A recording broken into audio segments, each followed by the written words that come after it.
നമസ്കാരം. മനാഫ്കയാണ് നമ്മളുടെ മുന്നിൽ നിൽക്കുന്നത്.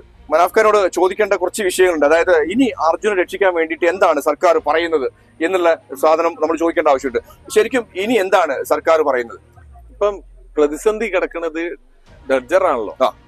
ഈ സാധനത്തിനാണല്ലോ 1 കോടി ഉറുപ്പ്യ ഇവരെ കയ്യിൽ ഇല്ലാത്തത്. ഒരു സാധാരണ ഒരു 3 മനുഷ്യരെ ഇനി ആ മണ്ണിന്റെ ഉള്ളിൽ നിന്ന് എടുക്കാൻ 1 കോടി ഉറുപ്പ്യ ഇല്ല. 3 മനുഷ്യരല്ല, അതിൽ കൂടുതൽ ഉണ്ടാവാം. അതും അതിലേക്ക് വരുന്നുണ്ട്. ഇപ്പം തന്നെ ആ ഒരു 3 പേരെ എടുക്കാൻ 1 കോടി ഉറുപ്പ്യ മുടക്കാൻ ഇവരെ കയ്യിൽ ഇല്ല എന്നുള്ളതാണല്ലോ പ്രയാസം.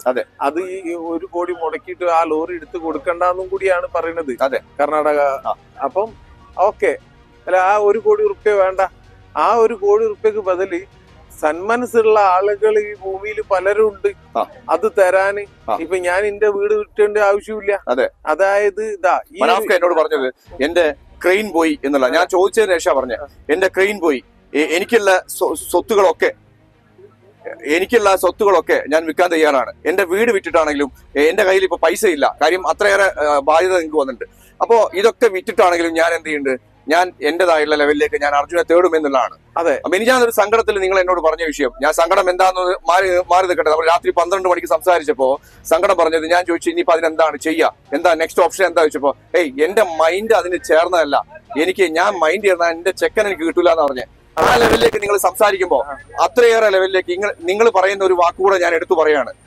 എന്നെ വിശ്വസിച്ചാണ് അർജുൻ എന്റെ ലോറി കൊണ്ടുപോയത് അല്ലെ. അർജുന്റെ കുടുംബത്തിന് വാക്ക് കൊടുക്കേണ്ടത് ഞാനാണ്. അർജുന്റെ കുടുംബത്തിന് അർജുനെ എത്തിച്ചു കൊടുക്കേണ്ടത് ഞാനാണ്. ഇത്തരം രീതിയിലേക്ക് സംസാരിക്കുമ്പോ ഒരു മുതലാളിനെ പ്രതീക്ഷിച്ചിട്ട് തന്നെ വിശ്വസിച്ചിട്ട് തന്നെയാണ് ആ ലോറിയിൽ ജോലി ചെയ്യുന്ന ആള് ജോലി ചെയ്യുന്നത്. അല്ലാതെ വേറൊരു വിശ്വാസം ഇല്ല. വേറൊരു സിസ്റ്റത്തിനും വിശ്വസിച്ചിട്ട് ആരും ഇവിടെ ലോറി പണിയില്ല. ഏത് ജോലിയിലായിക്കോട്ടെ, അവരെ മെയിൻ സെക്യൂരിറ്റി, ഒരു സെക്യൂരിറ്റി കോൺസെപ്റ്റ് തന്നെ വരുന്നത്, അവരുടെ മെന്റാലിറ്റി തന്നെ എന്താ പറഞ്ഞു കഴിഞ്ഞാല്, എന്ത് ചൊറുണ്ടെങ്കിലും എന്ത് പ്രശ്നം ഉണ്ടെങ്കിലും ആ മുതലാളി നോക്കിക്കോളൂ എന്നുള്ള ഒരു വിശ്വാസത്തിലാണ്. ഇവിടെ ഈ നമ്മളെ അർജുന്റെ വിഷയത്തിൽ 100% അർജുനും നമ്മളെ പ്രതീക്ഷിച്ചിട്ടാണ് ആ ജോലിക്ക് നിൽക്കുന്നത്. ഒറ്റ മനുഷ്യന് കിലോമീറ്ററോളം, ആയിരക്കണക്കിന് കിലോമീറ്റർ ഒറ്റയ്ക്ക് യാത്ര ചെയ്യുന്നത് കാട്ടുകൂടി, അതും പല പ്രയാസത്തിലൂടെയാണ് ആ യാത്ര ചെയ്യുന്നതെങ്കിൽ അതിന് എന്താ പറഞ്ഞു കഴിഞ്ഞാൽ ഒരൊറ്റ ഉത്തരവേ ഉള്ളൂ, അവനെന്ത് സംഭവിച്ചാൽ അവന്റെ മുതലാളിമാരുണ്ടാവും അവിടെ. ആ വിശ്വാസത്തിലാണ്. ആ വിശ്വാസത്തിൽ പോണ ഈ ഒരു സന്ദർഭത്തിൽ ഒരു ഡഡ്ജർ എന്ന് പറഞ്ഞ ഒരൊറ്റ വിഷയത്തെ 1 കോടി ഉറുപ്പ്യന്റെ 1 കോടി രൂപയാണ് ഈ ഡഡ്ജർ എന്താണ് പറയാ, ഡഡ്ജർ എന്ന് പറയുന്നത്. അപ്പോ ഈ 1 കോടി രൂപ നമ്മളുടെ മലയാളികള് എത്രത്തോളം സുന്ദരമായിട്ട് ചിന്തിക്കുന്ന ആളുകളാണെന്ന് മനസ്സിലാക്കണം. ഈ 1 കോടി ഈ വരുന്ന ഡഡ്ജർ ഈ അർജുന്റെ തെരച്ചിലിന് വേണ്ടി ഞാൻ ഫ്രീ ആയിട്ട് തരാം എന്ന് പറഞ്ഞ അതിന്റെ അറിയിച്ച പ്രാധാന്യം ഈ മനുഷ്യന് ഒരാളാണ് നമ്മുടെ കൂടെ നിൽക്കുന്നത്. നിങ്ങളുടെ പേരെന്താണ്? എന്റെ പേര് ഉമ്മർക്ക് എവിടെയാണ് ശരിക്കും? നമ്മള് വേങ്ങര കുന്നമ്പറത്താണ് എന്റെ വീട്. നിങ്ങളുടെ കയ്യിൽ ഈ സാധനം ഉണ്ടോ? സാധനം ഉണ്ട്. ഒന്ന് മനസ്സിലാക്കുക നിങ്ങള് സുഹൃത്തുക്കളെ, അർജുന്റെ തെരച്ചിലിന് വേണ്ടി എന്റെ ഡഡ്ജർ അല്ലെ, ഈ കർണാടക സർക്കാർ 1 കോടി രൂപ പറയുന്ന ഈ ഡഡ്ജർ ഞാൻ ഫ്രീ ആയിട്ട് തരാം എന്ന് പറയുന്ന ആളുകളാണ് നമ്മുടെ കേരളത്തിലുള്ളത്. കയ്യടിക്കണം ഈ കേസിനൊക്കെ. എന്താ വെച്ചാൽ അത്തരം രീതിയിലേക്ക് ഉമ്മർക്ക് എന്തുകൊണ്ടാണ് ഇത്തരം രീതിയിലേക്ക് ചിന്തിക്കാൻ കാരണം? നമ്മള് ദിവസത് പെരക്കാറ് നമ്മൾ കണ്ടുകൊണ്ടിരിക്കുക. എല്ലാവർക്കും അല്ലാതെ ഞാനൊരു ലോറി ഡ്രൈവറാണ്. ഇപ്പൊ ഒരു കോൺട്രാക്ടറാണ്. പഴയ കാലത്ത് ഞാൻ ചെറുപ്പം പോലെ ഒരു ലോറി ഡ്രൈവറായിട്ട് നമുക്ക് അതിന്റെ അവസ്ഥ. നിങ്ങൾ ലോറി ഡ്രൈവർ ആയിരുന്നു, അപ്പൊ വേറെ ലോറി ഡ്രൈവറുടെ വിഷമം നിങ്ങൾക്ക് മനസ്സിലാവും. അപ്പൊ നമ്മളേത് ഇവരെ കോൺടാക്ട് ചെയ്യാൻ വേണ്ടി ഈ പ്രയാസങ്ങളൊക്കെ ഇങ്ങനെ കാണുമ്പോ ഞാൻ തിരുവനന്തപുരം കൺട്രോളിൽ വിളിച്ച് ഇവരെ കോൺടാക്ട് കിട്ടണം, ഇത് കൊടുക്കാന്ന് പറയാനുണ്ട്. അപ്പൊ തിരുവനന്തപുരം കൺട്രോൾ വിളിച്ചപ്പോൾ എന്നോട് പറഞ്ഞു ഏത് ഡിസ്ട്രിക്റ്റാന്ന് ചോദിച്ചു. ഞാൻ മലപ്പുറം ഡിസ്ട്രിക്ട്. അപ്പൊ നിങ്ങൾ കോഴിക്കോട് ഡിസ്ട്രിക്റ്റിലാണ് ഈ സംഭവം നടന്നതെന്ന് പറഞ്ഞു. അത് പറഞ്ഞപ്പോൾ അവർക്ക് 2 നമ്പർ തന്നു, കോഴിക്കോട് കളക്ടറേറ്റിൽ. ആ 2 നമ്പറിൽ ഞാൻ വിളിച്ചപ്പോ 2ഉം വേണ്ടത്ര ഒരു പ്രാധാന്യം എല്ലാവരും സംസാരിച്ചു. കോഴിക്കോടിലാണ് നടന്നതെന്ന് പറഞ്ഞു. കോഴിക്കോടാണ് ഈ സംഭവം, കോഴിക്കോട് ഡിസ്ട്രിക്റ്റിലാണ് സംസാരിക്കേണ്ടത്. അപ്പൊ അവിടുത്തെ നമ്പർ തരാറ് പോലീസ് കൺട്രോൾ തന്നു. ഞാൻ വിളിച്ചപ്പോ അവര് വേണ്ടത്ര മെയിൻറ്റെയിൻ ചെയ്ത കോളും സമയമൊക്കെ എന്റെ അടുത്തുണ്ടല്ലോ. അതായത് നിങ്ങളോട് വലിയ സംഭവം കാണിച്ചില്ല, കാണിച്ചില്ല. എന്നിട്ട് ഞാൻ പിന്നെ ഒരു 10 മിനിറ്റ് കഴിഞ്ഞപ്പോ എന്നോട് തിരുവനന്തപുരം കണ്ടു വീണ്ടും എന്നെ വിളിച്ചു. അല്ല നിങ്ങളെന്താ സംസാരിച്ചു? അല്ല ഞാൻ സംസാരിച്ചപ്പോ എന്നാ ഞങ്ങള് ഇവിടുത്തെ എന്താണ് കർണാടകയിലെ അവിടുത്തെ പോലീസ് കൺട്രോളിലെ മെയിൻ കൺട്രോളിലെ നമ്പർ തന്നു. അതെനിക്ക് 2 നമ്പർ വന്നപ്പോൾ ഞാൻ രണ്ടിലും ബന്ധപ്പെട്ടു ഒന്ന് കന്നഡ പറഞ്ഞു അല്ലെങ്കിൽ തെളുവോ ഇന്ത്യ പറഞ്ഞു. ഞാൻ പറഞ്ഞു എനിക്കതൊന്നും അറിയില്ല, മലയാളി ആരെങ്കിലും മലയാളി ഓഫീസർ ഉണ്ടെങ്കിൽ ഞാൻ സംസാരിക്കാം. വീഡിയോസ് ഒക്കെ കണ്ടാണോ നിങ്ങൾ? അതൊക്കെ കണ്ടിട്ട് തന്നെ നമ്മളിത് ബന്ധപ്പെടണേ. അങ്ങനെ ഞാൻ അത് അവര് ഒരു 2-3 പ്രാവശ്യം വിളിച്ചപ്പോൾ ഒരു പ്രതികാരം മലയാളിനെ തന്നില്ല. അതൊക്കെ കഴിഞ്ഞ് ലാസ്റ്റ് 3-ാം ഘട്ടം ഞാൻ കണക്ട് ചെയ്യാൻ കിട്ടാനാണ് ഇതൊക്കെ ശ്രമിക്കണേ. അപ്പൊ ഞാൻ മഞ്ചേശ്വരം പോലീസ് സ്റ്റേഷനിൽ വിളിച്ചു. മഞ്ചേശ്വരം പോലീസ് സ്റ്റേഷനിൽ എന്നോട് വന്ന മറുപടി ഞാൻ ചോദിക്കാൻ അവിടുത്തെ MLA നമ്പർ ഞാൻ ചോദിക്കണം. അപ്പൊ അവർ പറഞ്ഞു MLA നമ്പർ ഇത് കിട്ടാൻ പ്രയാസമാണ്, നമുക്കറിയില്ല. എവിടുന്ന്? മഞ്ചേശ്വരം പോലീസ് സ്റ്റേഷൻ എന്ന് പറഞ്ഞാല് കാസർഗോഡിന് അപ്പുറം മഞ്ചേശ്വരം. അഷ്റഫ് AKM അഷ്റഫിനോട് എനിക്ക് പറയാനുള്ളത്, അഷ്റഫ് എന്റെ ഒരു നല്ല സുഹൃത്തുകൂടെയാണ്.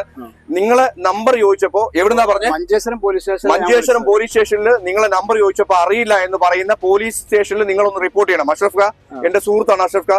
അഷ്റഫിനോട് ഞാൻ പറയുന്നത്, AKM അഷ്റഫിനോട് ഞാൻ പറയുന്നത്, നിങ്ങളുടെ നമ്പർ ചോദിച്ചപ്പോ മഞ്ചേശ്വരം പോലീസ് സ്റ്റേഷനിൽ നിന്ന് അറിയില്ല എന്ന് പറഞ്ഞ് 100% എന്ത് ചെയ്യണം? അത് നിങ്ങൾ അന്വേഷണത്തിന് വിധേയമാക്കണം. കാര്യം നിങ്ങൾ സ്ഥലത്തെ MLA ആണ്. പോലീസ് സ്റ്റേഷനിൽ പോലും MLA നമ്പർ അറിയില്ല എന്ന് പറഞ്ഞ് വലിക്കുന്ന ഒരു രീതി ഒരു കാരണവശാലും ഉണ്ടാവാൻ പാടില്ല. പറഞ്ഞോളൂ. അപ്പൊ അത് കഴിഞ്ഞതിന്റെ ശേഷം ഞാൻ താമരശ്ശേരി, ഇവിടെ പൂരൂര്, എകരൂര്, തലയാട്, കക്കയും കക്കോടൊക്കെ ഞാൻ എന്റെ ബാപ്പന്റെ കൂട്ടത്തിൽ പണ്ട് ചെമ്പോണിക്ക് പോയ ഒരാളാണ്. എനിക്ക് അവിടെ ഒക്കെ അറിയണം.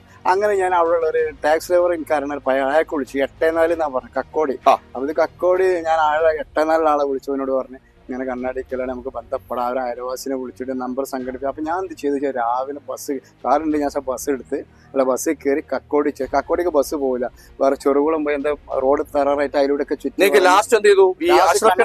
അല്ലല്ല, ഞാൻ ലാസ്റ്റ് അർജുന്റെ വീട്ടിൽ ഞാൻ എത്തി. ഇവരെ മനാഫിന്റെ രഞ്ജിത്തിന്റെ എന്റെ അളിയന്റെ നമ്പർ കിട്ടണത് രഞ്ജിത്തിന്റെ അർജുന്റെ വീട്ടിൽ നിന്ന് അമ്മ ഓല തരുന്നത്. ഒന്ന് മനസ്സിലാക്കണം, അതായത് ഒരു ഫ്രീ സർവീസിലെ നിങ്ങളുടെ ഈ 1 കോടി രൂപ സർക്കാർ വില പറഞ്ഞ ക്രെയിന് ഞാൻ ഫ്രീ ആയി കൊടുക്കാം എന്ന് പറഞ്ഞ് ഇദ്ദേഹം എവിടെ ഓടി പിടിച്ചു എന്നുള്ളതാണ്. ആ ലോറി ഡ്രൈവർ ആയിട്ടുള്ള ഒരാൾക്ക് അത് മനസ്സിലാവുള്ളൂ സംഭവം എന്താന്നുള്ളത്. ലോറി ഡ്രൈവർ ആയിരുന്നു ഞാൻ. നിങ്ങൾ ലോറി ഡ്രൈവർ അല്ലായിരുന്നു ഉമ്മർക്ക?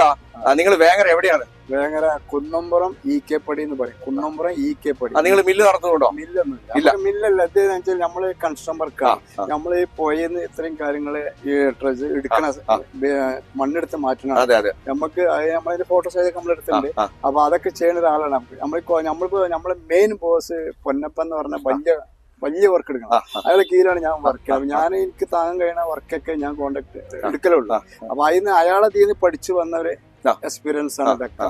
അങ്ങനെ ഈ സാധനം വാങ്ങി വാങ്ങിയാൽ എനിക്ക് സാമ്പത്തികമായി സഹായിച്ചു തന്നാണ്. ഇത് എത്ര കോടി രൂപയുടെ സാധനം? ഇത് കോടികളൊന്നും അതിനുമാണ്. ഇത് നമുക്കിപ്പോ ഏകദേശം നമ്മളിത് നിർമ്മിച്ചിട്ട് ഏകദേശം ഒരു 15 കൊല്ലം 10 കൊല്ലത്തിന് മേലായി. ശരി. അതിന് നമുക്ക് അന്ന് 15 ലക്ഷം റുപ്യാണ്. അതിനാണ് ഈ 1 കോടി രൂപ വാടക. അതിന് വേറെ എക്യുപ്മെന്റ്സും കാര്യങ്ങളൊക്കെ ക്രെയിനും കാര്യമൊക്കെ ഉള്ളതുകൊണ്ടാണ് അതിന് ഒരു കോടി എന്ന് പറയുന്നത്. അതിനൊരു കോടി ഈ സംഭവം തെരഞ്ഞെടുക്കാൻ 1 കോടിയും വേണ്ട, ഒരു 50ഉം വേണ്ട, ഒരു 25ഉം വേണ്ട. നിങ്ങൾ ഫ്രീ ആയിട്ട് കൊടുക്കും. ഫ്രീ ആയിട്ട് തന്നെ നമ്മൾ കൊടുക്കാന്ന് നമ്മൾ പറഞ്ഞിട്ടുണ്ട്. ഞാൻ പറയുന്നത്, പ്രേക്ഷകരോട് പറയുന്നത്, ഉമ്മർക്കനൊക്കെ ശരിക്കും എന്നെ കെട്ടിപ്പിടിക്കേണ്ടതുണ്ട്. കാര്യം ഇത്രയേറെ മലയാളികൾ, എനിക്ക് ഒന്നും പറയാനില്ല. കാര്യം ഇത്രയേറെ മലയാളികൾ സന്മനസ്സോടെ വരുന്ന ഒരു സാധനം. നമ്മുടെ കെട്ടുറപ്പ് അത് തന്നെയുള്ളൂ. നമ്മുടെ മലയാളം, കേരളത്തിന്റെ കെട്ടുറപ്പ് അത് തന്നെയാ. കേരളത്തിന്റെ കെട്ടുറപ്പ് എന്ന് പറയുന്നത് ഉമ്മർക്കനെ പോലുള്ള ആളുകളാണ്. 1 കോടി രൂപയുടെ വില, അല്ലെ 1 കോടി രൂപ വാടക പറയുന്ന സാധനം ഞാൻ കൊടുക്കാം എന്ന് പറയുന്നത് തന്നെയാണോ കെട്ടുറപ്പ്? ഇനി ഒന്നും എനിക്ക് പറയാനില്ല. നന്ദി, നമസ്കാരം.